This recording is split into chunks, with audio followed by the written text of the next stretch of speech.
Rumaragas ang pagpapala po sa ating lahat para sa ating pang-araw-araw na talata. Tayo ngayon ay nasa Genesis Kapitulo 11, versikulo 24 hanggang 25. Naging anak naman ni Nahor si Tare nang siya ay 29 na taon. Nabuhay pa siya ng 119 taon, nagkaroon din ng ibang mga anak.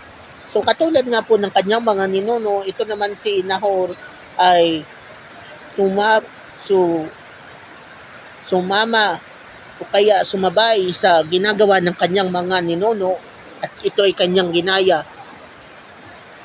At hindi siya nag-asawa ng maaga at nag-asawa siya sa edad na 29, kaya stable din ang kanyang buhay at napanatili ang kanilang pattern of thinking.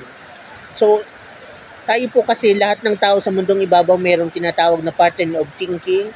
So nakita niya na pag ginawa niya rin yun, ginaya niya ang kanyang mga magulang, kanyang mga lolo, ang kanyang mga ninuno, ay may posibilidad na ganun din ang mangyari sa buhay niya. Kaya alam niya na ikakabuti niya yun, kaya ginaya niya.